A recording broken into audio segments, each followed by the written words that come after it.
Welcome to Salty Beaver Explores. This is the third video in our series, which sprang from my research into Bill Miner and his gang's train robbery at Duck Station. Now it's known as Monte Creek. Each episode tells a complete story, yet they're all subtly linked. If you haven't yet, be sure to check out Mary Spencer and the famous mugshot, and Bill Miner and gang train robbery at Ducks. While Bill Miner's 1906 robbery at Ducks earned him widespread recognition and folk hero status, another train heist carried out by the Haney brothers gang in the same town just 3 years later has been mostly overlooked. I only stumbled upon this forgotten tale when I found their wanted poster during my investigation into Miner's notorious exploit.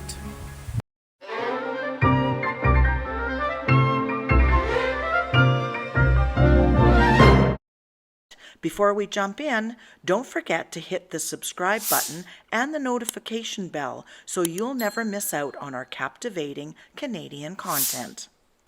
It's 1909 and the Canadian Pacific Railway number 97 pulled into Revelstoke on Monday, June 21st at 7 o'clock in the evening. At this point, an extra engine was added to eventually do the long pull up Notch Hill.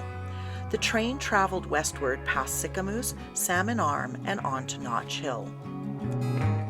And this is where the story starts, here in Notch Hill, a historic railside community in the Shuswap area of British Columbia.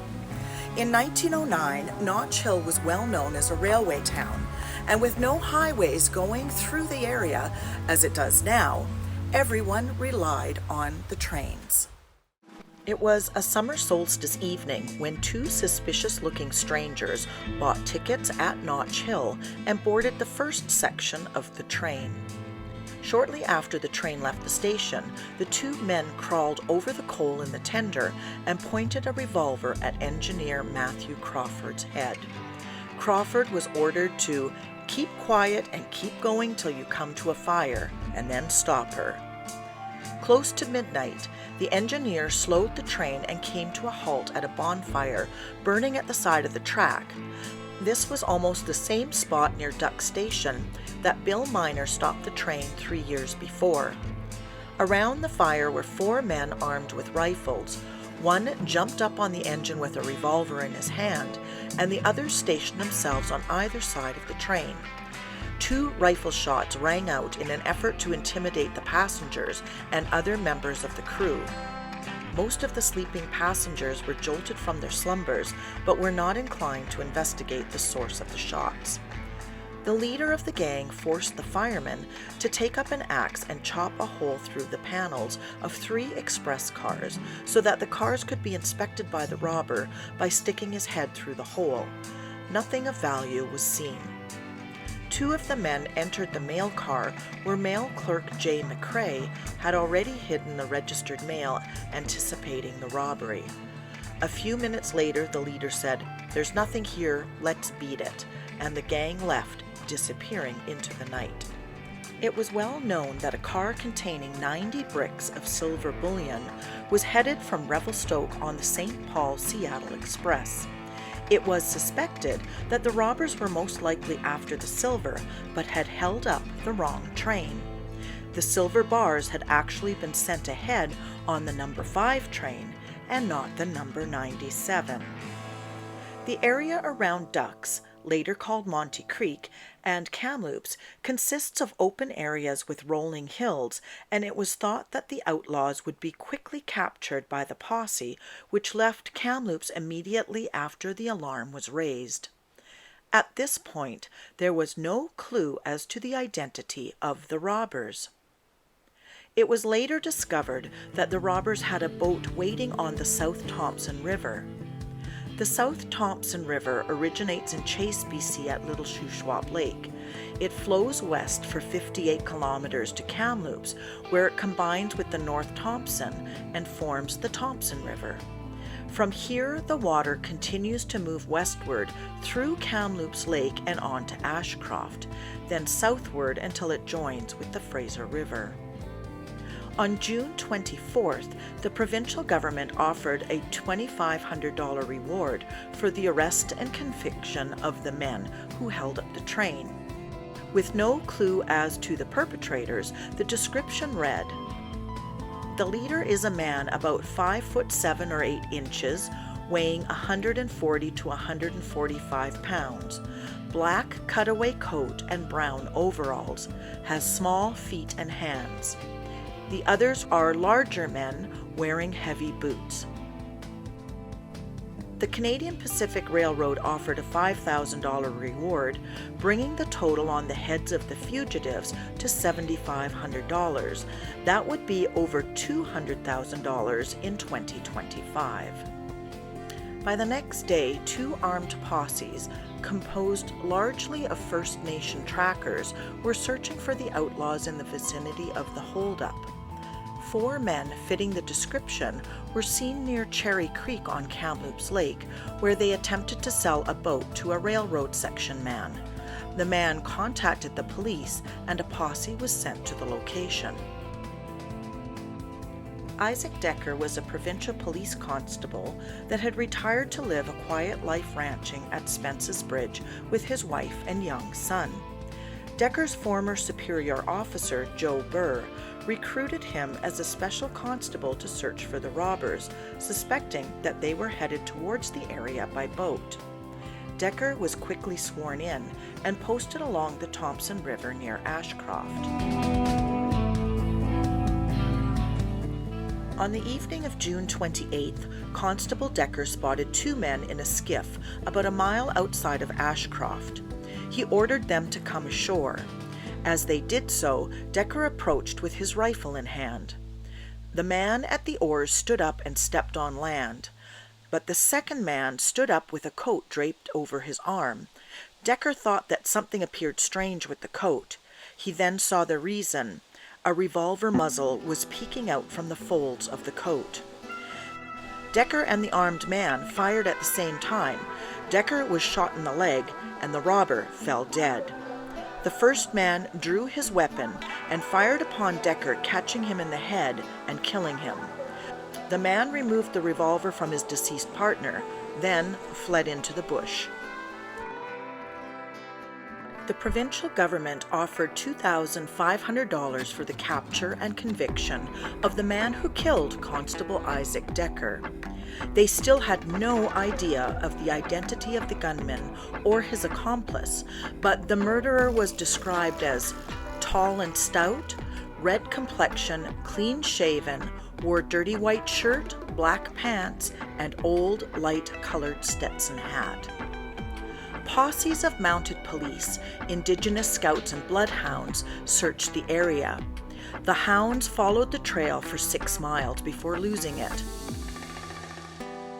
Fear spread rumors about the armed bandit in the area.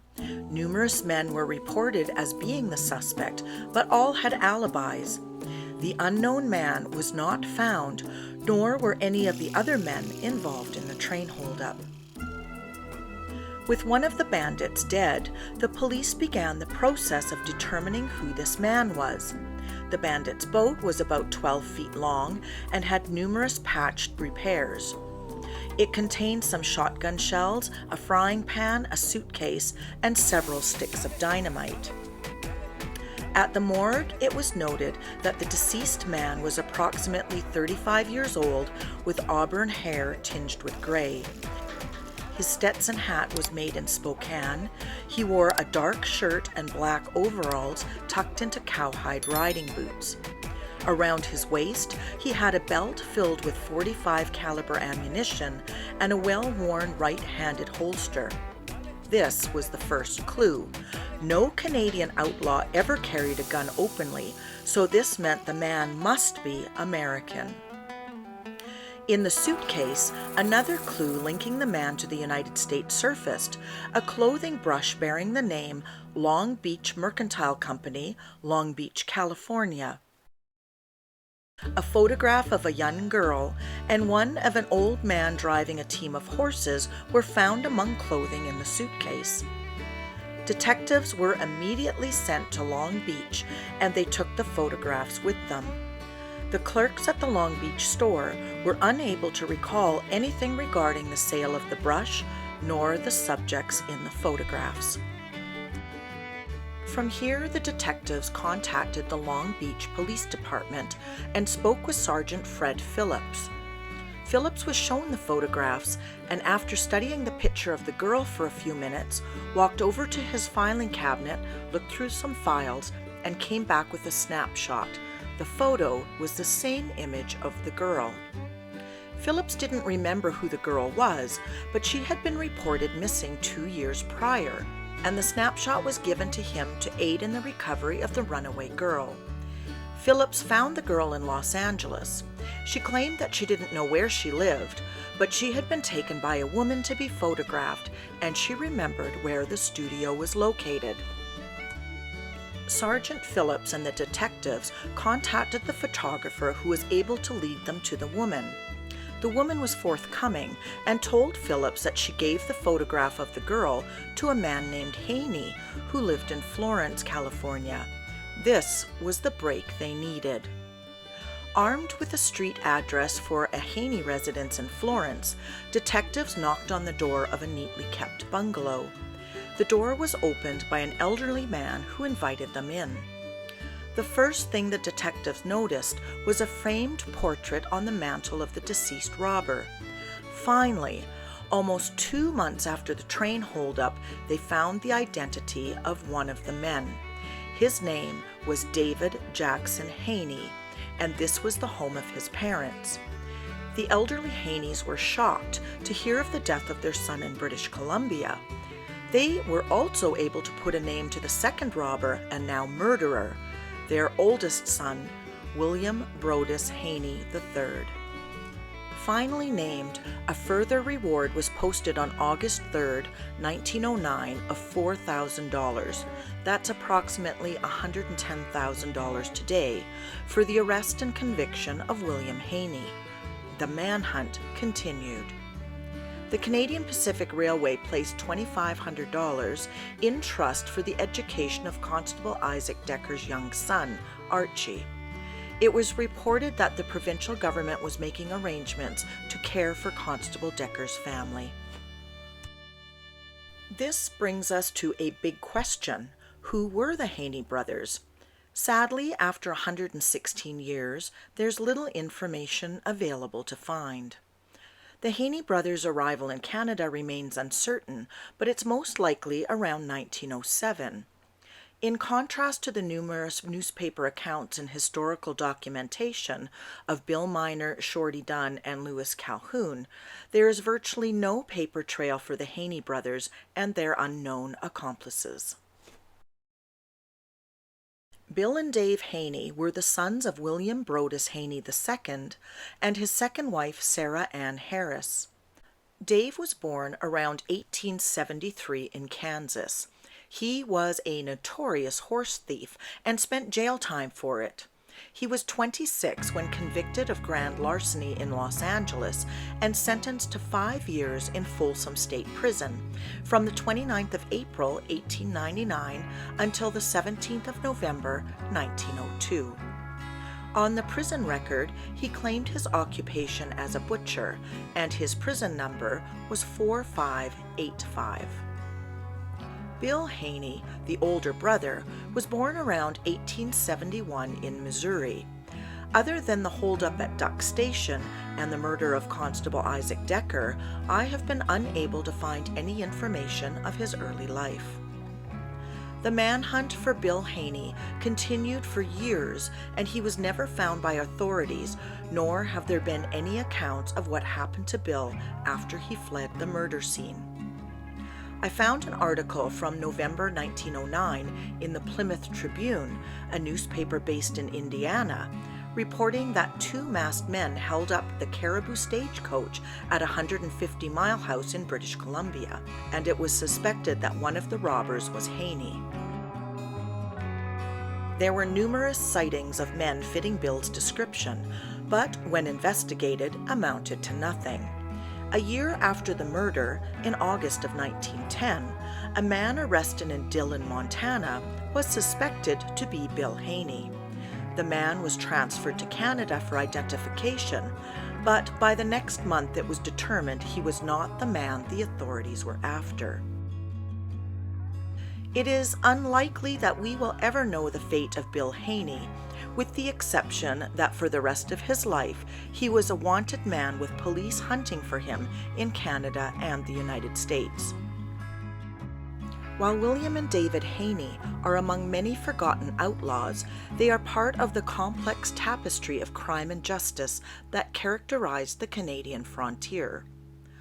Operating in British Columbia in the wake of Bill Miner's infamous heists, they represent the persistent allure of train robbery and the challenges faced by law enforcement in a rapidly developing but remote region. Thanks so much for watching, and you may want to go back and watch the other 2 videos in this series, Mary Spencer and the famous mugshot, and Bill Miner and gang train robbery at Ducks. If you like this video, there are a few things that you can do to support our channel. Give it a thumbs up, share with your friends, and leave a comment.